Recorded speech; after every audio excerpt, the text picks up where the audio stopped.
My name is Daniel, and for as long as I can remember, Emily lived next door.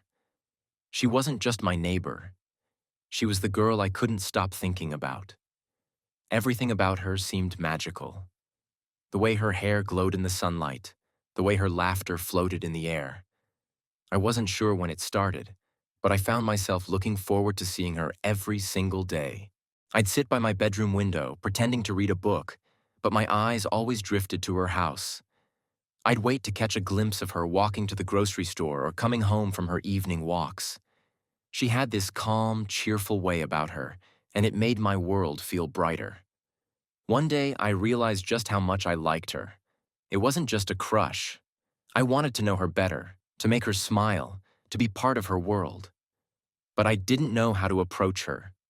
So instead, I started finding excuses to cross paths with her. Sometimes, I'd go out for a walk when I knew she'd be coming home. I'd wave and say hi, and she'd smile and wave back. That smile, it was like sunshine on a cloudy day. But she never stopped to talk, and I never dared to ask her to. For months, I kept this routine. I imagined us having long conversations, laughing, maybe even going out together. But every time I saw her, I froze. She probably thought I was just a friendly neighbor. I started to wonder if I was wasting my time, if this was all just in my head. One day, I decided I couldn't take it anymore. I had to know how she felt. My heart was racing as I walked to her house. She was sitting on the porch, scrolling through her phone. "Hey, Emily," I said, trying to sound casual. She looked up and smiled. "Hi, Daniel, what's up?" I hesitated, my hands shaking. But then I told her everything. I told her how much I liked her, how I couldn't stop thinking about her. I was so nervous that I couldn't even look her in the eye. When I finished, there was a long silence. Then she said, "Daniel, that's really sweet of you, but I have a boyfriend. His name is Chris, and we've been together for 3 years. Actually, we're planning to get married next summer." It felt like someone had punched me in the chest. My mind went blank. Somehow, I managed to smile and say, "That's great. I'm happy for you." But inside, I was falling apart. That night, I couldn't sleep. Her words kept echoing in my head. "I have a boyfriend. We're planning to get married." It hurt more than I thought it would. For weeks, I felt lost. Everywhere I went, I saw her face in my mind. Letting go of her felt impossible.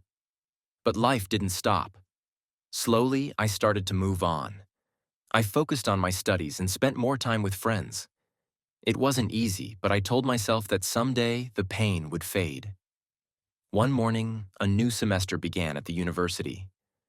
I was sitting in the library, going through my notes, when I noticed someone new. She was sitting at a nearby table reading a book. Her name tag said, Sophia. There was something about her that caught my attention. Maybe it was the way she smiled when she flipped a page. I don't know why, but I couldn't stop looking at her. This time, I didn't hesitate. I walked up to her and said, "Hi, I'm Daniel. Are you new here?" She looked up, surprised, and then smiled. "Hi, Daniel. Yeah, I just transferred here. Nice to meet you." We started talking, and before I knew it, hours had passed. Sophia was funny, smart, and easy to talk to. For the first time in months, I felt happy. Really happy. Over the next few weeks, we got to know each other better. One day, I decided to tell her how I felt. When I did, she smiled and said, "I'm glad you said that. I've been waiting for you to ask me out." Hearing those words felt like a dream. After all the heartache, I had finally found someone who felt the same way about me. Looking back now, I realized that my time with Emily wasn't wasted. She taught me what it means to care deeply about someone, even if it doesn't work out.